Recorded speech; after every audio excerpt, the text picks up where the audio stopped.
Alright, Cameron Chardukian here, coming at you from Penang in Malaysia, Batu Perangi Beach or something like that.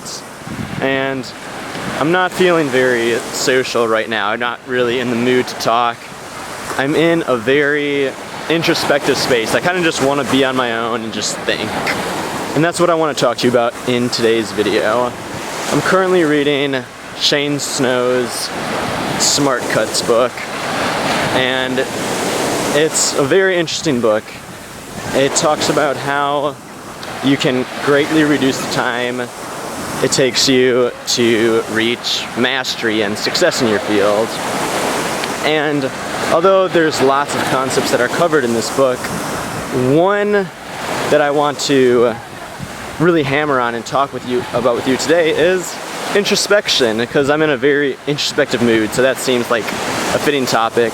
And I'm at the beach, and I think that naturally when people are at the beach, it's a time to just, you lay down, you rest, you think about what's gone on this year, and you let everything go and you really evaluate where you're at.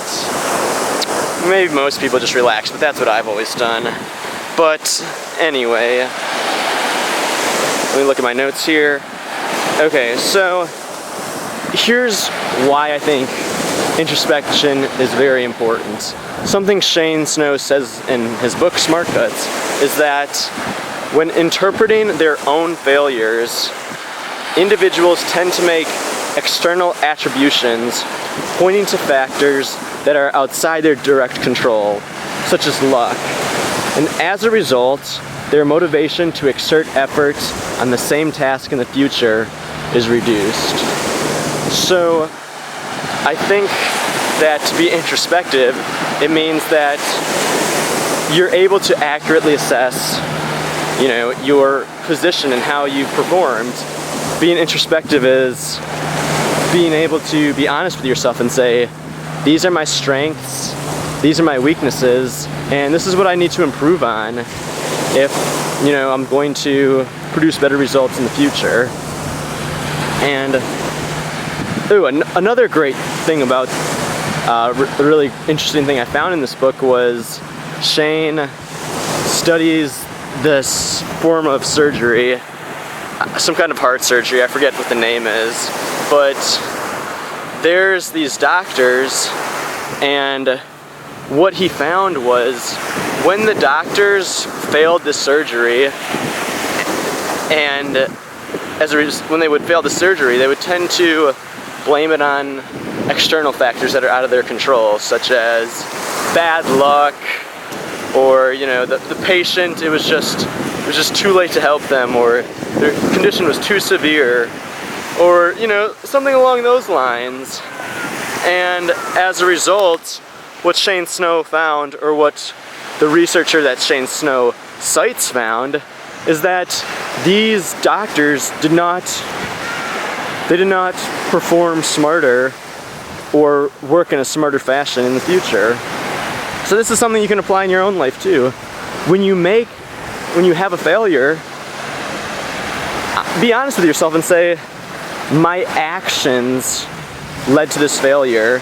It was like when you were in high school, if you played a sport, your coach always said, don't blame the referees. Because even if the referees make a bad call, even if the circumstances are not in your favor, by saying, it's the referees, or by saying, it's the conditions, it's not my fault, by doing that, you take power from yourself and you lose the ability to improve. So really keep that in mind. Another interesting thing was, here's another great quote that elaborates on that. People explain their successes and failures by attributing them to factors that will allow them to feel as good as possible about themselves. So when you succeed, you say, it was because my play was good, it was because I performed well. But when you fail, it's very common to blame it on external factors, as we just discussed.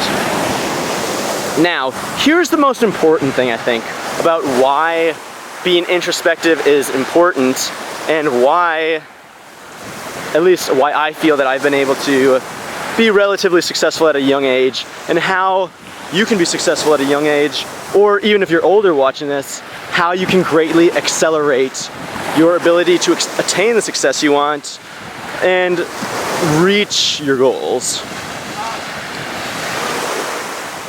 Number one thing, and this is the super powerful quote, even though an individual experience may contain valuable knowledge, without subsequent effort to reflect on that experience, the potential learning remains untapped. So let's go over that one more time. Even though an individual failure experience may contain valuable knowledge, without subsequent effort to reflect on that experience, the potential learning remains untapped. So what Shane Snow is saying is that with every failure you have in life, or we don't even have to call it failure, because failure sounds like a final verdict, but for every time you have negative feedback, you don't perform to the extent you wanted to perform, your performance did not measure up to the level you wanted to perform to. Every time that happens, with every new experience you have, with every single thing in life that you observe, there always is the potential for learning to occur. There always is. Even when you just watch children play, you can learn things like, hey, learn to let loose, learn to have your imagination, learn to not be caught up in, how do I look to others? Do I look stupid? In everything in life, there's always the potential to learn. But although there's this vast pool of knowledge around us, this vast sea of knowledge around us, you cannot tap into those lessons. You cannot internalize those lessons and learn from them if you're not willing to reflect on them and say, how does this affect what I'm doing? How could I improve myself by really evaluating these and being introspective and reflective and saying, how can I change my behavior? And having no ego in the entire process, being able to say, there are some things that I'm doing wrong, there are some ways that I can improve, and I'm going to be okay with this and take all those ways that I can improve, be honest with myself and say I do have some flaws, and then apply the specific things you can do to improve. I'm not sure if I'm starting to rant a little bit now, but I hope you got some useful ideas out of this video.